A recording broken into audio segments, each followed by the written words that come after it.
no sé si el hermano Vicente o su hermano, de que como el cometa Halley, ¿verdad? Sí, cada por allá, ¿no?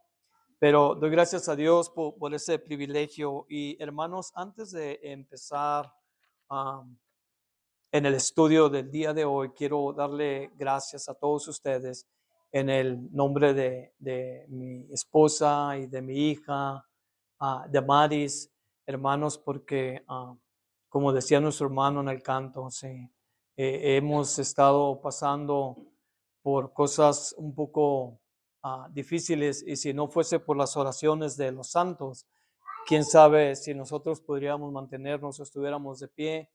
El pequeño Esdras ya está en casa, ya tiene casi un mes en casa, por ahí, si no, a lo mejor hasta un poquito más. Creo que les comenté en el grupo donde está nuestro hermano pastor. Y hermanos, hay muchos retos adelante con Esdras, pero le damos gracias a Dios porque ya está en la casa, y para nosotros eso ya es una bendición, ya es una ganancia. Y hermanos, Damaris, mi hija, también pues ha tenido días malos. Damos gracias a Dios, mi esposa y yo, siempre que nos levantamos, o yo me voy a trabajar temprano, yo me levanto a las 5:30 de la mañana y salgo, hermanos, antes de las 6 ya estoy en camino al trabajo. Pero siempre que hablo con mi esposa, lo primero que le pregunto, en igual de preguntarle cómo amaneciste, le digo cómo está Damaris, ¿no? Si Damaris está bien, vamos a tener un día bien. Y hermanos, la verdad que pues la gracia de Dios nos sostiene y nos mantiene. Sí. Yo doy gracias a Dios porque muy temprano en mi vida cristiana entendí que mi relación con Dios no dependía de mis circunstancias ni del entorno en el que yo vivo y en el que yo me muevo, sino que depende de lo que Él hizo por mí en la cruz. Así es que si Dios le place postrarme en una cama, ahí lo voy a adorar y ahí lo voy a bendecir. Amén. Porque mi relación con Él no depende de lo que Él haga por mí en ese sentido propio o egoísta, pero de lo que Él ya hizo en la cruz. Amén. El dar su vida por nosotros. Y damos gracias a Dios. Le dije a mi esposa temprano, tómale una foto al himno de entrada. Así es que si alguien por ahí le deja saber, hermanos, el himno, porque me gustaría que nosotros lo cantáramos el martes en Vancouver. Así es que damos gracias a Dios, hermanos. No sé, tenga alguna cosa que se me pasó, ¿no? Oh, sí, hermanos, nos perdimos. Cuando veníamos por acá nos perdimos. Me pasó como a Jonás, en igual de agarrar para Nanive, agarré para Tarso. Y me pegué una perdida, hermanos, y luego salimos, quién sabe, por allá por la salida 14. Y ahí venimos de regreso para atrás, pero le dimos gracias a Dios porque digo, ya vengo chequeando el teléfono. Entonces, no hallábamos la dirección, y a mi esposa me dice, aquí está, y nos mandaba ahí una iglesia Príncipe de Paz en Longview, Washington. Así es que el GPS nos regresaba 1 hora y 15 minutos, 1 hora y 20, ¿no? Pues le damos gracias a Dios porque llegamos a tiempo. Queríamos estar con ustedes en la escuela dominical, pero por cuestiones de tráfico, accidentes en el freeway y la pérdida que me di, hermanos, pues eso no ayudó. Amén. Así es que antes de entrar en el estudio de la palabra, hermanos, el día de hoy, ¿por qué no hacemos una corta oración?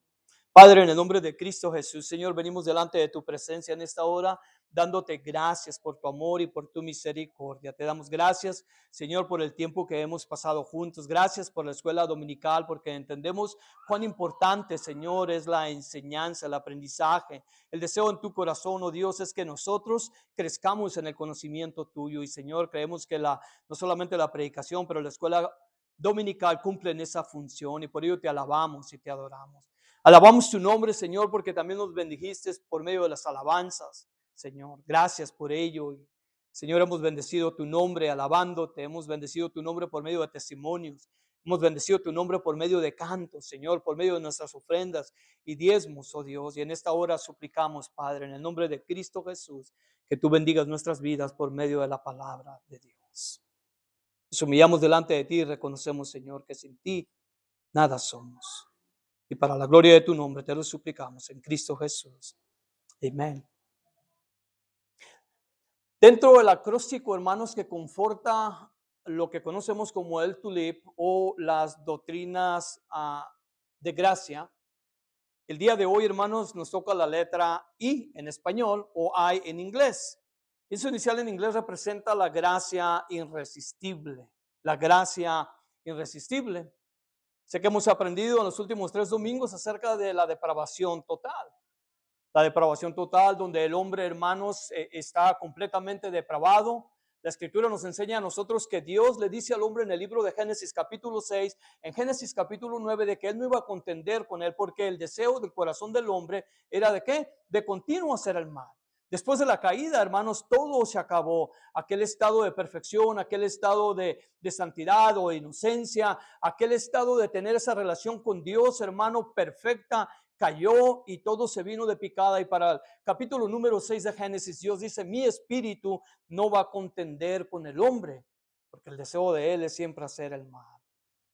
Después, hermanos, estuvimos estudiando, creo, la elección incondicional o la predestinación. Esto radica en la idea, hermanos, de que el hombre está muerto, su corazón se ha corrompido en ese grado de incapacidad para responder a Dios. Y Dios, hermanos, en la eternidad pasada hace un plan. Hace un plan. Dice, yo voy a escogerlos, aquellos a los que me voy a traer a mí. En el Nuevo Testamento, uno de los pasajes más comunes para mirar esta enseñanza es en Efesios capítulo 1. Dice que Él nos predestinó desde antes de la fundación del mundo para que seamos hechos sin mancha delante de Él. Y la semana pasada estuvimos estudiando la expiación limitada, ¿verdad? La expiación limitada. Hermanos, aprendimos que el propósito de la muerte de Jesús en la cruz ese propósito era asegurar la redención de un pueblo que en particular, de un pueblo escogido. Hay mucha resistencia en cuanto a las doctrinas de gracia, hermanos, pero en realidad cuando las estudiamos con calma, miramos el texto, nosotros podemos mirar de que no hay ninguna contradicción en ellas. No hay ninguna contradicción en mirar de que la óptica de Dios mira al hombre depravado o lo mira caído o lo mira, hermanos, en ese deseo de hacer continuo mal. La palabra depravado, algunos predicadores optan por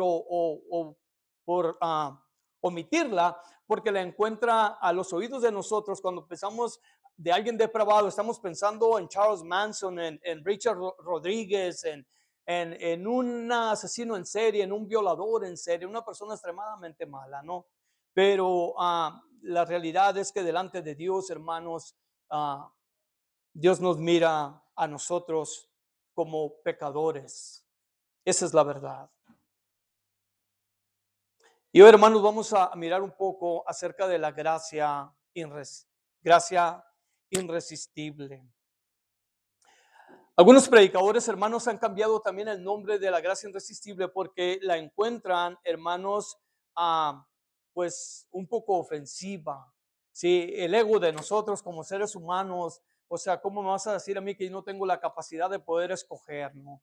¿Cómo vas a violar mi libre albedrío? Así es que la han llamado de diferentes maneras, le han llamado el llamamiento eficaz, la gracia eficaz, la llamada eficaz del Espíritu, transformados por el Espíritu Santo, dado a esa oposición, ya sea por la falta del entendimiento o el estudio, hermanos, de la Escritura, o simplemente porque les parece repugnante reconocer, hermanos, que la salvación es enteramente y únicamente de Dios. La salvación es 100% Dios y 0% hombre. Sí, la salvación no es 99% Dios y yo voy a poner el 1%. No, hermanos. Muy temprano en mi vida cristiana, hermanos, yo aprendí todas estas cosas. Y las atesoré en mi corazón y entendí, hermanos, de que es Dios quien puede únicamente salvar al ser humano. El hombre no tiene ninguna chance delante de Dios. Porque hay textos, hermanos, que parecen ser que nos enseñan que la gracia puede ser resistida. Amén. No vamos a negar eso. Por ejemplo, Hechos capítulo 7, versículo 51 es de los textos preferidos de las personas que hacen objeción a este tipo de enseñanza.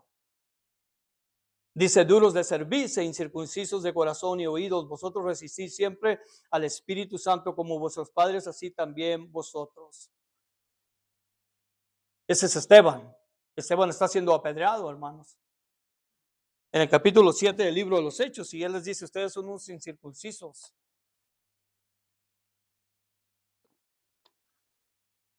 De corazón Y luego ahí hay algo muy interesante, dice de oídos. ¿Sabe usted que solamente 2 veces en la Biblia aparece eso? Si la memoria no me falla, la primera vez que aparece está en Jeremías capítulo 6. Jeremías les dice a ellos que ellos son incircuncisos de corazón y de oídos. Y Esteban aquí les dice lo mismo, hermanos. Así que personajes como R.C. Sproul y John MacArthur, cuando hablan acerca de esto, prefieren llamarle el llamamiento eficaz. El llamamiento eficaz. Esto es a decir que Dios cuando llama a alguien, sí lo va a hacer. Estoy pensando en el libro de Filipenses capítulo 1, hermanos, donde dice Pablo, porque yo estoy seguro que el que comenzó en vosotros la buena obra, Él la va a completar, Él la va a terminar. Eso está en Filipenses 1:6. Ahora, hermano, ¿qué es el llamamiento eficaz de Dios para nosotros? Bueno, en su forma sencilla, hermanos, es el decreto de Dios para la salvación de la vida de un individuo. Es el decreto de Dios. Eso es lo que Dios ya decretó para la vida de un individuo, para traerlo a Él. Es cuando Dios llama eficazmente. Y mientras que yo no califico para darles ese tipo de estudio, oro a Dios de que podamos ser claros y entender ese patrón que hemos venido estudiando, de cómo hay en la óptica divina, Dios mira al hombre depravado y luego, hermanos, mira a que el hombre no tiene ninguna chance y Dios, hermanos, en la doctrina que conocemos de la predestinación, determina en decreto de Él salvar a algunos para Él. Entonces, cuando hablamos en esos términos, las antenas se levantan en la gente y dicen, ¿cómo es posible que tú digas eso? ¿No dice Juan 3:16 que de tal manera amó Dios al mundo y que ha dado a su Hijo unigénito para que todo aquel que en Él crea no se pierda, mas tenga la vida eterna? ¿Dónde pones ese texto? Wow, hermanos, el deseo de Dios es que todo el mundo sea salvo. Pero Dios mismo nos dice que no todo el mundo va a ser salvo. Si está usted apuntando, puede leer el libro de Isaías capítulo 6, del versículo 1 hasta el 14. Esos últimos textos, el 12, el 13 y el 14, le van a enseñar a ustedes que el profeta Isaías, cuando recibe el llamado de Dios, Dios dice, ¿a quién enviaré y quién irá por nosotros? ¿Se acuerdan de ese texto? Hay un canto que no lo cantamos. Y le dice, heme aquí, envíame a mí. Heme aquí, envíame a mí. Y luego dice, ve y diles. Y luego les dice, hermanos, que escuchen para que no escuchen, que oigan y oigan, que miren y no miren. Y luego con la finalidad de que se pierdan. Le dice, ¿y hasta cuándo? Isaías le dice al Señor, ¿hasta cuándo voy a decir esto? Y les dice, hasta que se pierdan todos. En el Nuevo Testamento, en el libro de Mateo, en el capítulo 5, hermanos, el capítulo 7 de Mateo, versículo 13 y 14, Jesús dice, porque ancho, ¿qué? Es espacioso. El camino que lleva ¿a dónde? A la perdición. Y angosto es el camino que lleva ¿a qué? Y luego dice esas palabras increíbles. Dice ¿qué? Y pocos son los que lo encuentran. Así es que el problema no radica en la escritura en sí mismo. El problema no radica en Dios. Dios nos exalta absolutamente acerca de esta realidad de que en la eternidad pasada Dios determinó salvar a algunos. Dios no tiene ningún problema porque en la misma escritura Dios mismo nos dice a nosotros que no todo el mundo va a ser salvo. Entonces radica en ese problema de enseñanza y entendimiento, hermanos. El entendimiento equivocado de la gracia irresistible es que normalmente confundimos, hermano, lo que es la gracia irresistible o la gracia salvadora o el llamamiento eficaz con la gracia común de Dios. Con la gracia común de Dios. Como lo dice Mateo capítulo 5, versículo 45. Escucha lo que dice el texto. Para que seáis hijos de vuestros padres que están en los cielos, que hace salir su sol sobre buenos y malos y hace llover sobre justos e injustos. Esto es lo que los teólogos llaman la gracia común. La gracia común. La gracia común es otorgada a todos creyentes y no creyentes. Hay áreas, hermanos, en la gracia común que esa obra es conocida también como el llamamiento exterior. El llamamiento exterior de Dios. Por ejemplo, en Salmo 19:1 el texto dice, los cielos cuentan la gloria de Dios y el firmamento anuncia las obras de sus manos. Y en Romanos capítulo 1, versículo 19 y 20, escuche lo que dice, porque lo que de Dios se conoce le es manifiesto, pues Dios se lo manifestó. porque las cosas invisibles de Él, su eterno poder y su deidad se hacen claramente visibles desde la creación del mundo, siendo entendidas por medio de las cosas hechas, de modo que no tienen excusa. Si no, no hay excusa. En ese llamamiento común, en esa gracia común, en ese llamamiento exterior de Dios, Dios nos muestra a nosotros su existencia. Su existencia. Hermanos, ¿cuántos no nos paseamos? ¿Cuántos aman esta temporada ahorita, antes de que se queden los árboles pelones? Pero ¿cuántos aman, hermanos, ir en el vecindario, manejando en el freeway y mirar, hermano, la hermosura de los colores de los árboles? Oh, yo puedo sentarme, hermanos, y observar esto por horas y horas y horas. Yo creo que a mi esposa la tengo enfadada, hermanos, de esto. A decir, el Martín está loco, ha de ser uno de esos que les gusta abrazar a los árboles y no, hermanos, es esa, lo único que puedo decir yo es gracias Dios, gracias Dios. Nosotros hemos ido a parques nacionales. ¿Cuántos han ido a parques nacionales? Aquí, alza la mano. Hermanos, es extremadamente hermoso lo que usted mira. Sí, el concluir que eso, hermanos, salió de la nada o explotó una roca y salió al parque, eso, la verdad que eso requiere más fe, ¿eh? Sí. Entonces es esa gracia común de mirar que la existencia de Dios está ahí, hermanos. La gracia común también puede ser, hermanos, mediante el mensaje del evangelio. Cada vez que es predicado, el llamado puede ser recibido o rechazado. La gente que lo escucha, hermanos. De eso hay muchos ejemplos bíblicos, ¿eh? Pero muchos ejemplos bíblicos. A mí, lo único que tienes que hacer es leer el evangelio, los evangelios, o las cartas, o el libro de los Hechos, y nosotros nos vamos a dar cuenta, hermanos, que este llamado exterior o la gracia común, el llamado exterior de Dios está presente ahí, hermanos. Donde podemos nosotros resistir la gracia de Dios. El Mateo capítulo 11, Mateo 22, Mateo 23. En Mateo capítulo 11, Jesús le dice, venid a mí todos los que estéis cargados y cansados. ¿Se acuerdan de ese texto? Está en el versículo 28. En Mateo capítulo 22, Jesús les dice, porque muchos son llamados y pocos son los escogidos. Al final del versículo en Mateo 23, Jesús voltea a Jerusalén después de darle juicio a los hipócritas fariseos y escribas, y mira el templo y les dice, oh Jerusalén, Jerusalén. ¿Se acuerdan de ese texto? ¿Cuántas veces no quise traerte a mí como la gallina a sus polluelos?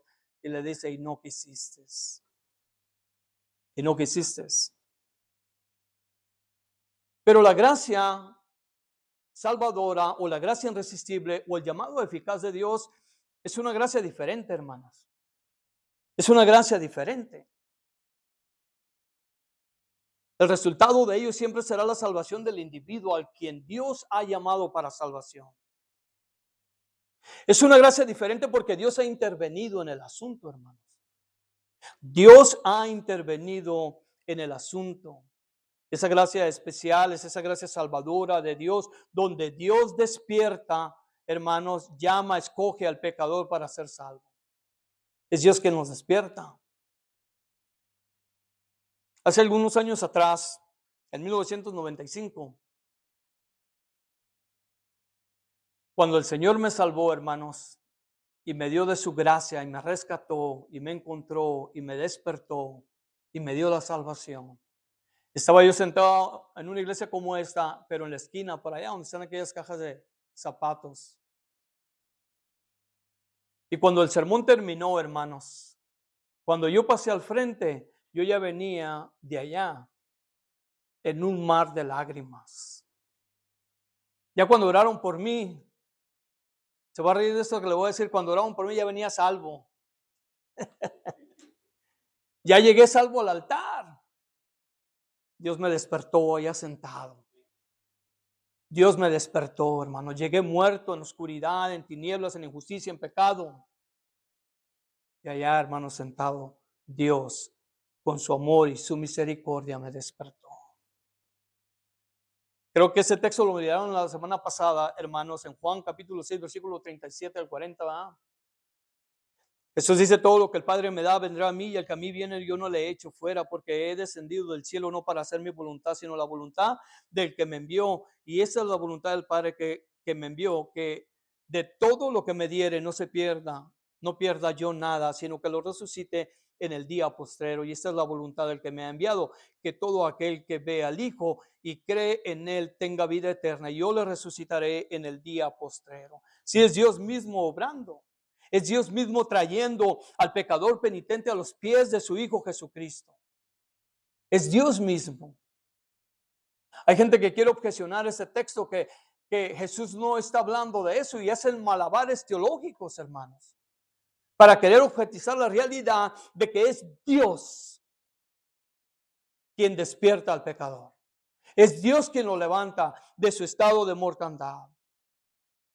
Ahora hay personas, nosotros debemos preguntarnos por qué hay personas que unos creen y otros no.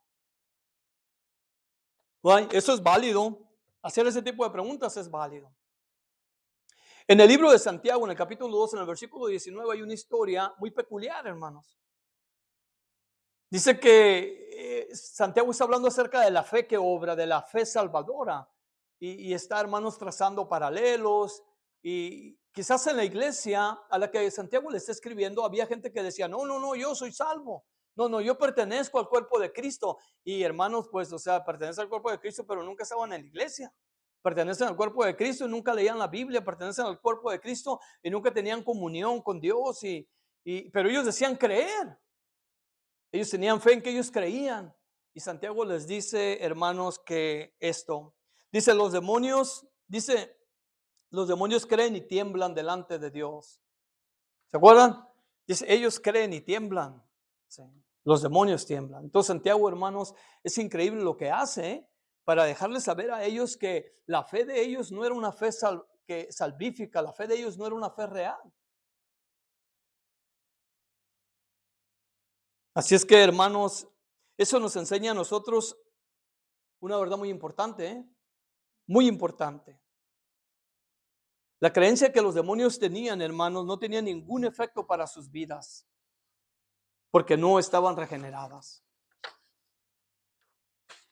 Ellos entienden la realidad de los hechos y sus consecuencias, pero sus vidas no son transformadas por la fe que poseen. El intelecto, ¿listos? El intelecto puede aceptar los hechos de la gracia de Dios, pero eso no significa que el corazón se ha rendido al Espíritu Santo, hermanos, en obediencia a las verdades bíblicas, en obediencia a quien Dios es. En otras palabras, hermanos, es seguro decir que la fe no es, que el creer no es suficiente si no viene acompañado de obediencia. ¿Cuántos están de acuerdo a eso? Y para que el ser humano pueda obedecer, ¿listos? Para que el ser humano pueda obedecer en obediencia a Dios, la intervención divina es necesaria. La intervención de Dios es necesaria, hermanos. Así es que nosotros debemos de entender esto. Si Dios no está en el asunto, no importa cuán bueno es el predicador, y no importa cuán bueno es la clase, y no importa cuán buenas cosas nosotros hagamos, si Dios no está en el asunto y nos despierta a nosotros y nos trae a Él y nos da vida y nos saca de ese estado de mortandad, nada sirve, hermanos. En la óptica divina, el diagnóstico para nosotros no es muy alentador, ¿eh? No es muy alentador. Dios nos mira a nosotros como muertos espirituales. Esa es la óptica de Dios. Nos mira muertos espirituales. En Efesios capítulo 2, Pablo dice, y versículo 1, y Él os dio vida a vosotros cuando estabas, ¿qué? Muertos en vuestros delitos y pecados. Muertos en vuestros delitos y pecados. El diagnóstico, hermanos, divino de la humanidad que Dios tiene separada de Cristo es mortandad. Es mortandad espiritual. Romanos 6:23, un texto que todos conocemos, dice que la paga del pecado es muerte. Debido a que el hombre nace en pecado, también nace para muerte. El hombre no se convierte en un muerto espiritual a causa de los pecados que comete, sino que está muerto espiritual porque por naturaleza es pecador. Aunque hay unos hermanos por ahí, hermanos, alguien me mandó un clip el otro día de un hermano por ahí, de aquí de arriba de Renton, que dice que los niños cuando nacen medios buenos. Eso se llama plegalismo, hermano. Pelagio enseñaba eso. Y me dio tristeza cuando alguien me mandó ese videoclip porque es una persona a la cual yo quiero mucho. Muchas veces, hermanos, cuando nosotros tratamos de ser muy relevantes, nos volvemos herejes, ¿eh? Herejes. El problema básico del hombre no es que haya perdido su armonía, hermano, con su herencia genética o con su ambiente, sino que está por completo fuera de la armonía de su creador, fuera de la armonía. Y el problema principal del hombre no es que sea incapaz de establecer relaciones significativas con otros seres humanos, hermano, pero carece de una relación correcta con Dios, de quien está alejado, alineado, separado de Dios. En Efesios capítulo 4, versículo 18, lee la escritura así: teniendo el entendimiento entenebrecido, ajenos de la vida de Dios por la ignorancia que hay en ellos, por la naturaleza de su corazón. Al hombre, al no tener una relación de salvación, hermanos, con su Creador, se convierte en un muerto espiritual. En un muerto espiritual. Es un muerto en vida, espiritualmente hablando. De la boca de nuestro Señor Jesucristo vienen esas palabras. En Mateo 8, 21, 22, escuche lo que Jesús dice, hermanos. Otro de sus discípulos le dijo: Señor, permíteme que vaya primero y entierre a mi padre. ¿Se acuerdan de ese texto? La respuesta de Jesús, hermanos, es increíble, ¿eh? Jesús le dijo: sígueme, deja que los muertos, ¿qué? Los muertos entierran a sus muertos. ¿Cómo está el asunto aquí? Que alguien me explique. Bueno, es muy simple. ¿Sí? Jesús sabía que una persona que no tuviese una relación personal con él de amor era un muerto espiritual, era un muerto andante. Esa es la óptica, hermanos, de Dios. Tanto en el Antiguo Testamento como en el Nuevo Testamento. Los escritos de los apóstoles nos lo enseñan. Leíamos hace rato Efesios capítulo 2. Y nomás leí el versículo 1, pero si lee el 2 y el 3, nos da detalles específicos de cómo nuestra mortandad y nuestra voluntad, hermanos, es sujeta a las tinieblas. Es una manera de decir que vamos en un tren y el diablo es quien va manejando la locomotora, hermanos. Queramos o no queramos. Los grados pueden variar, pero el hecho no. La locomotora no, ni el chofer no. Antes estábamos muertos en nuestros delitos y pecados. Puesto que estamos muertos para Dios, estamos muertos a la vida espiritual, muertos a la verdad de Dios, muertos a la justicia de Dios, muertos a la paz interior que Dios solo puede dar, muertos a la luz de Dios, hermanos. Ese era el estado de nosotros. Un estado de muerte espiritual. Y esa es la condición de todo ser humano separado de Dios. Está muerto en sus delitos y pecados. Si el hombre está separado de Dios, si el hombre tiene el entendimiento entenebrecido, si el hombre está muerto espiritualmente, si el hombre está muerto a Dios, muerto a la luz, muerto a la justicia, muerto a la verdad, muerto a Jesús, muerto al Espíritu Santo, la Escritura es clara en resaltar la imposibilidad de responder a Dios para salvación, a menos que Dios intervenga. Eso está en el Nuevo Testamento por todos lados.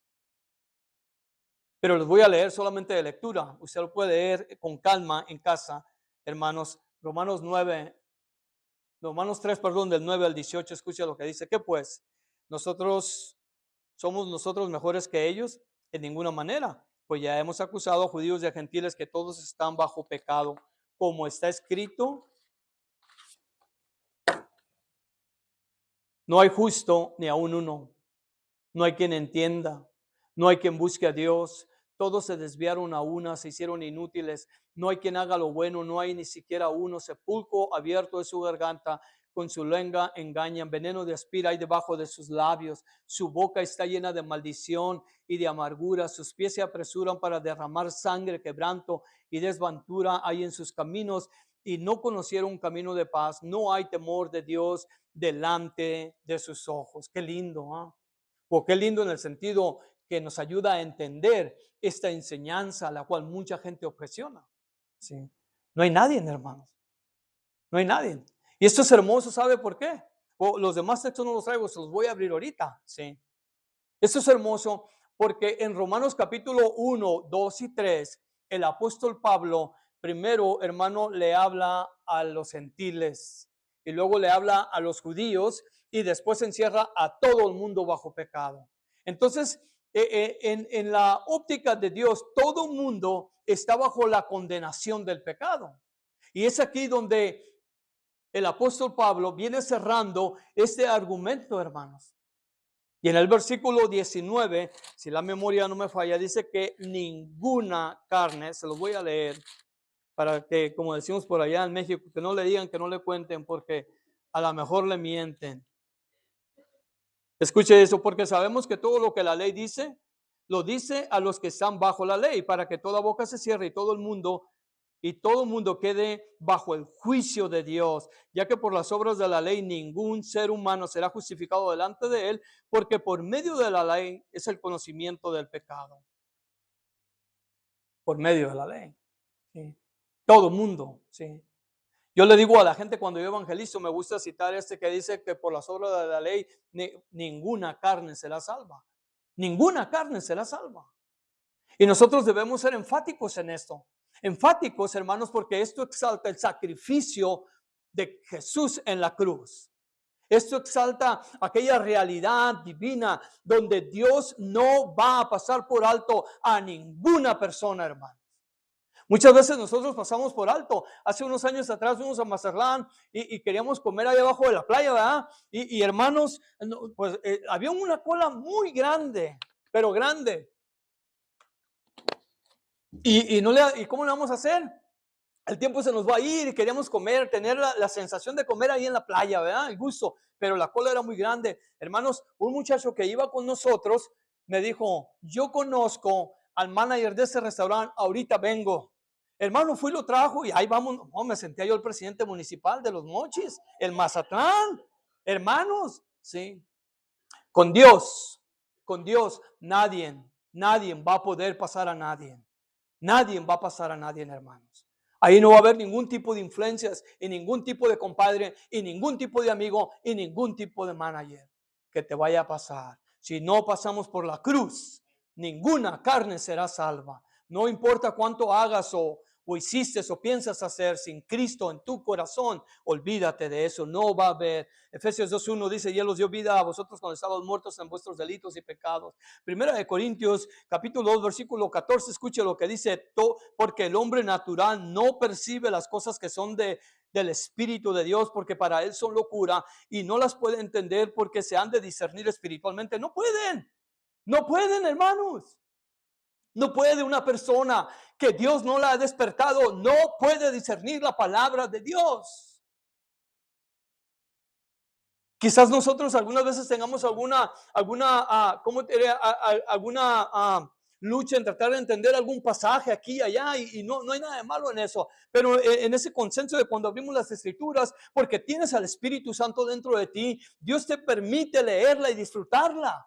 ¿Sí? Dios te permite entenderla. Pero el impío no la va a entender, hermanos. El impío está muerto en sus delitos y pecados. Si Dios no interviene en la vida de ellos, jamás van a poder ser salvos.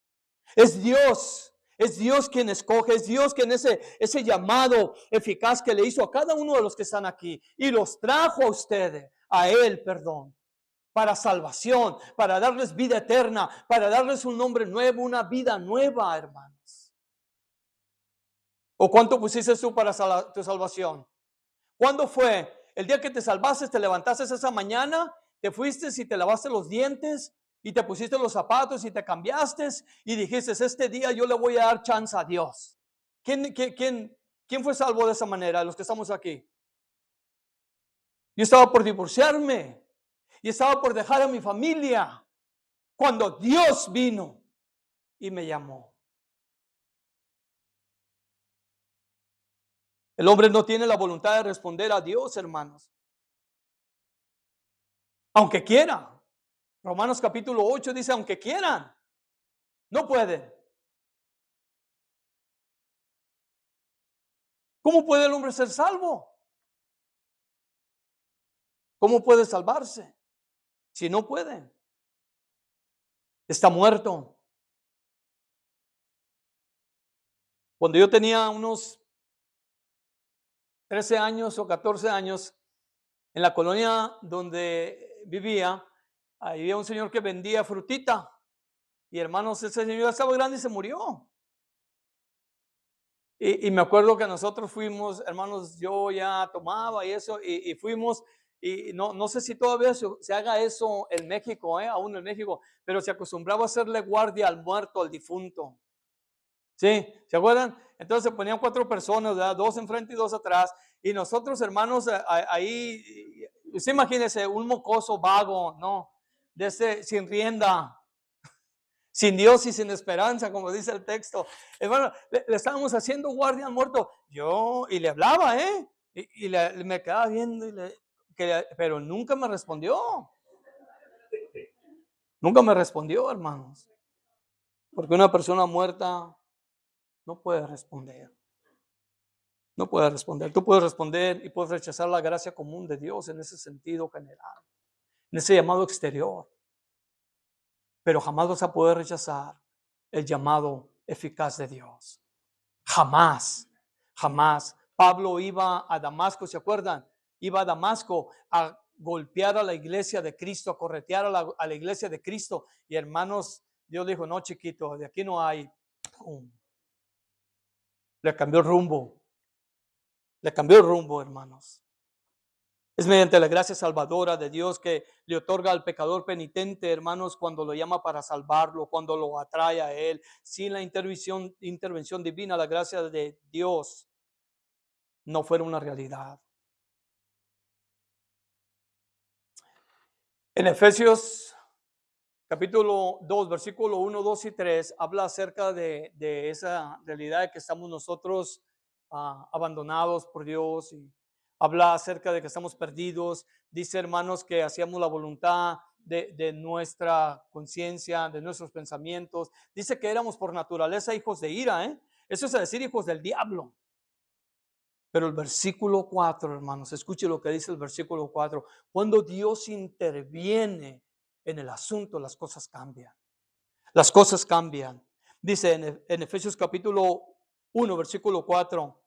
Escuche lo que dice, hermano. Es un pasaje lleno de esperanza, lleno de amor y lleno de gracia salvadora. Dice, pero Dios, que es rico en misericordia, por su gran amor con que nos amó, aún estando nosotros muertos en pecado, nos dio vida juntamente con Cristo. Por gracia sois salvos, y juntamente con Él nos resucitó, y asimismo nos hizo sentar en los lugares celestiales en Cristo Jesús, para mostrar a los siglos venideros las abundantes riquezas de su gracia en su bondad para con nosotros en Cristo Jesús.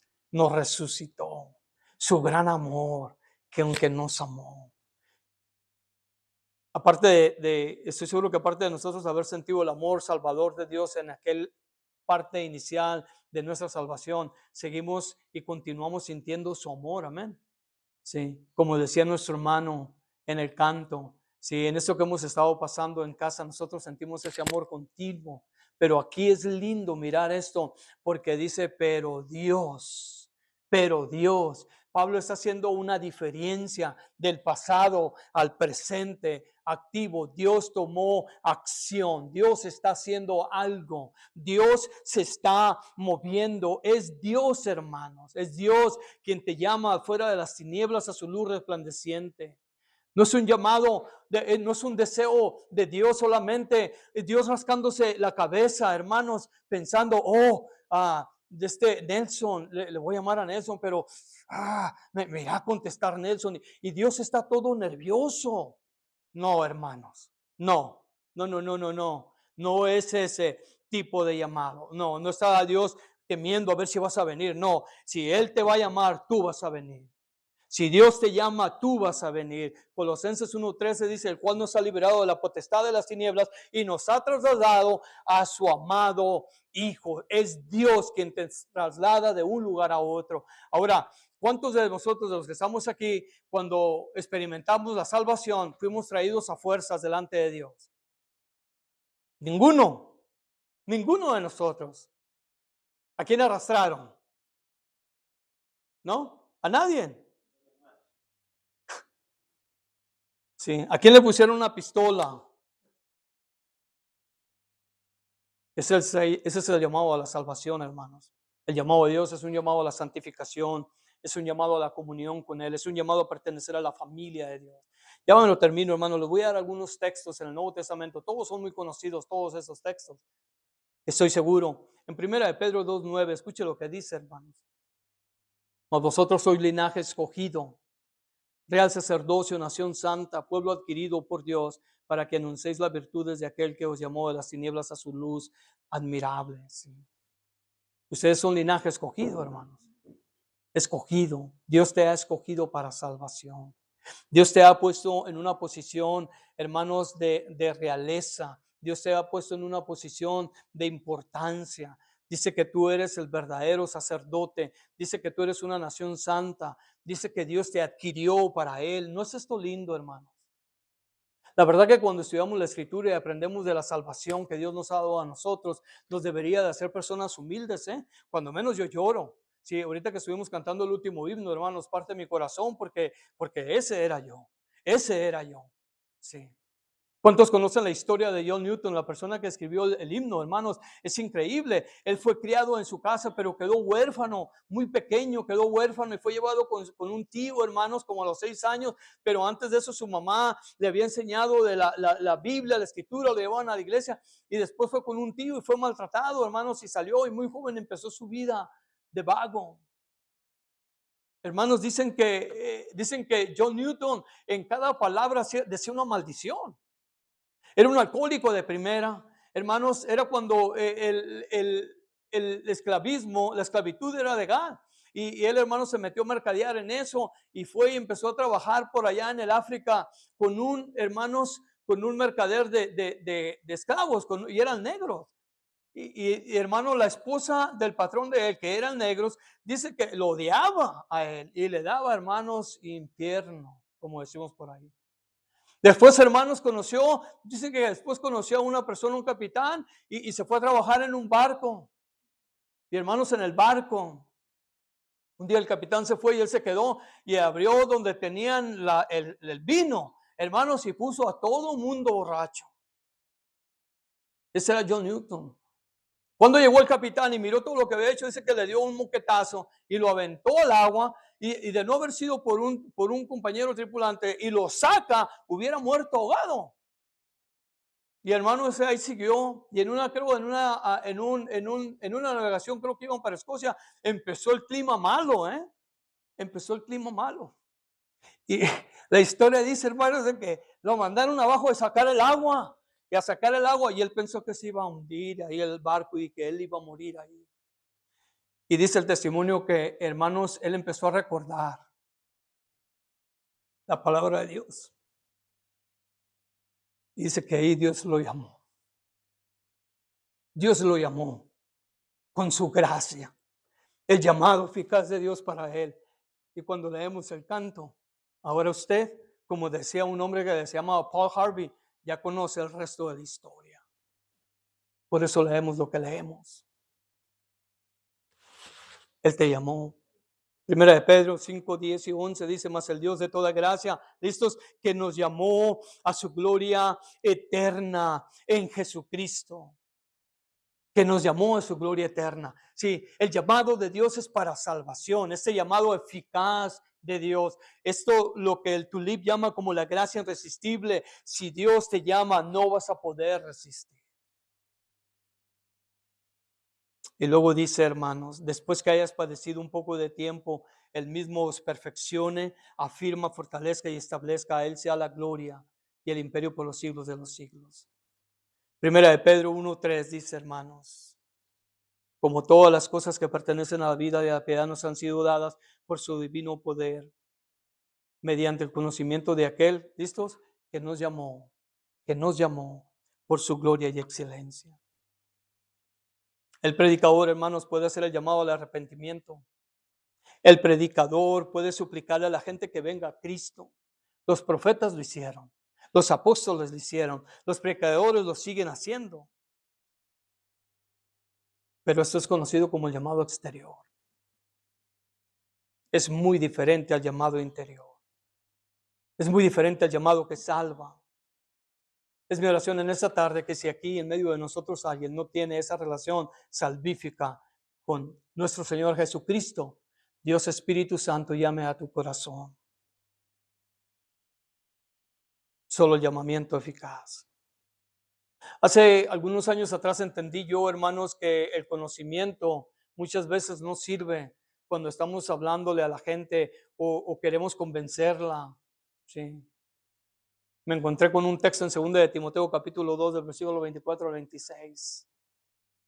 Pablo le dice a Timoteo, porque todo el siervo del Señor no debe ser contencioso, sino amable, para con todos apto para enseñar, sufrido, listos, que con mansedumbre corrija a los que se oponen.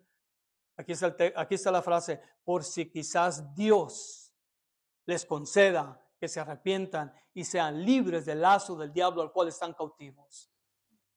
Es Dios, hermanos. Sí, es Dios. Desde entonces, hermanos, ya no me quedan 10 hojas. Desde entonces dejé yo, hermanos, de tener esa idea de que yo tenía la capacidad de poder convencer a alguien. Hoy lo que hago es dejarle saber a la gente que en la cruz hace 2000 años alguien murió por ellos para llevarlos con él a Cristo Jesús. Y les doy un poco de mi testimonio. Sí, porque es Dios. Es Dios quien salva, es Dios quien escoge, es Dios quien llama, es Dios quien en su sola voluntad abre el corazón del pecador penitente para que escuche y se salve. Es Dios quien salva a los que están, hermanos, apuntados para vida eterna. Es Dios.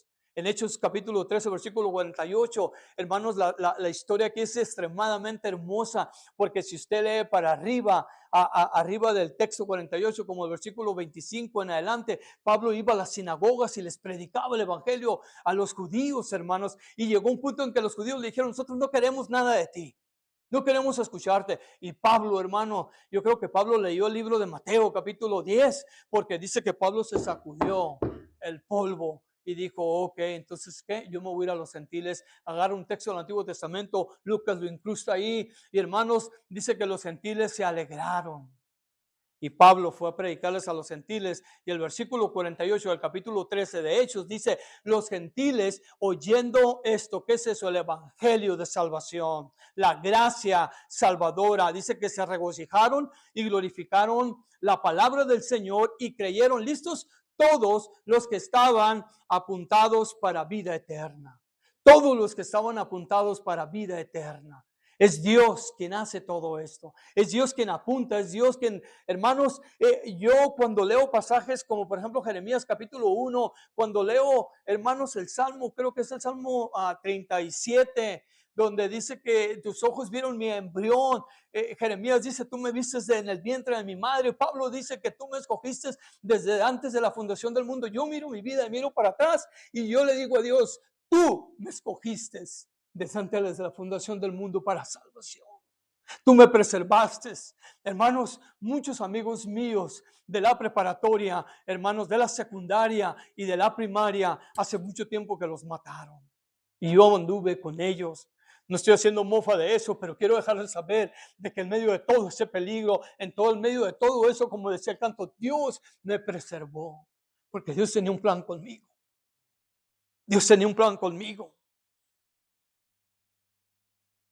¿Cómo es, hermanos, que los gentiles creyeron? Porque fue Dios, hermanos, que nos llamó de las tinieblas, de su pecado, de su ignorancia, de su confusión. Ese fue el llamado eficaz de Dios. Y otro pasaje, hermanos, muy interesante que todos conocemos en Hechos capítulo 16 y versículo 14. Ahí es donde inicia la iglesia de Filipo. Hermanos, en Hechos 16, Pablo está en Filipo, ya lo habían puesto en prisión, creo, junto con Silas, no recuerdo si es antes o después, pero es después, él va al río porque sabía que ahí se reunían para orar y buscar a Dios. Hermanos, Pablo empieza a predicar y la palabra de Dios dice esto, dice entonces una mujer llamada Lidia, vendedora de púrpura de la ciudad de Titiara, que adoraba a Dios, estaba oyendo, hermanos. Por eso Esteban le dice, ustedes son incircuncisos de oídos. Todo pecador penitente tiene el oído incircunciso, hermanos. Dice que el Señor abrió el corazón de ella para que estuviese atenta a lo que Pablo decía. Gloria a Dios. Qué hermoso, ¿ah? El Señor abrió su corazón. So, la experiencia de Lidia, la experiencia de los gentiles, la experiencia de todo personaje que nosotros miramos en la Escritura no es diferente a la experiencia de nosotros en la salvación.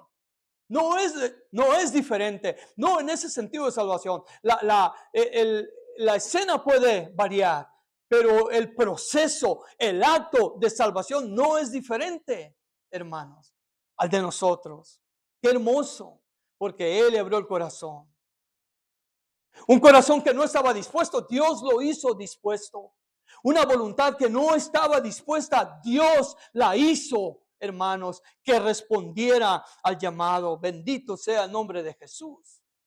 Es Dios quien hace esto posible, ¿eh? Si tú tienes una relación de amor con Dios, deberías darle gracias a Él, ¿eh? Gracias porque Él te sacó de las tinieblas. Gracias porque Él te sacó de tu pecado.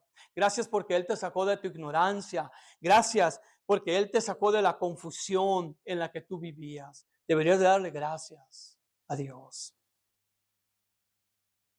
No es de que tú hayas sido más inteligente que los demás, ni más dinámico que los demás. No es que el predicador haya apelado a tus sentimientos y a tus emociones. No es que tú tengas algo que otros no tienen, no.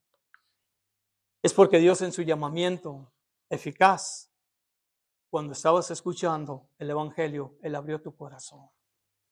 Él abrió tu corazón. Las doctrinas de la gracia son extremadamente hermosas. Mientras que el diagnóstico de Dios es severo, dentro de esa severidad Dios tiene un plan desde antes de la fundación del mundo, en la eternidad pasada. Y en la cruz colgó a su Hijo. Fue el plan de Él. ¿Lo han leído eso? Estoy seguro que todos ustedes lo han leído. Son personas muy cultas en la palabra de Dios. Pero en caso de que no, en Hechos capítulo 2 y versículo 22 y 23, dice que Dios tenía planeado colgar a Jesús. Y hermanos, lo colgó porque ya había predestinado, porque el hombre no tenía oportunidad. Y hoy, en el llamamiento eficaz, Dios le llama al pecador penitente para que venga a Él y sea salvo. La semana que entra van a aprender cómo todo esto se mantiene, cómo es que yo me mantengo en el camino del Señor, en lo que es conocido como la perseverancia de los santos. Inclina tu rostro, vamos a orar. Padre, en el nombre de Cristo Jesús, Señor, te doy gracias por tu palabra. Es mi oración en esta tarde, Señor, que tú nos hayas dado, Dios mío, la claridad para poder entender de que el llamamiento eficaz, que la gracia irresistible, Señor, como la llama la doctrina calvinista, no es un invento de hombres, pero es algo que es extraído de tu palabra. Eres tú, Señor. Eres tú quien, cuando llamas a un pecador al arrepentimiento, Él va a venir en su voluntad a tus brazos. Y en las palabras de Jesús, Señor, Él nos va a recibir y nos va a dar vida eterna. Oro en el nombre de Cristo Jesús que si alguno de los que estamos aquí batallamos con estas doctrinas, Señor, oro que tu Espíritu Santo nos dé la curiosidad intelectual y espiritual de poder regresar a las Escrituras y estudiarlas con calma. Porque no se trata, Dios, no se trata del robo de mi libertad, de mi libre albedrío. Se trata de entender y reconocer, Señor, de que nuestro libre albedrío, en ese sentido natural, nunca nos va a llevar a ti. Y es por eso, Señor, que tú nos has llamado. Te doy gracias en el nombre de Cristo Jesús en todo esto. Para la gloria de tu nombre oramos. Amén.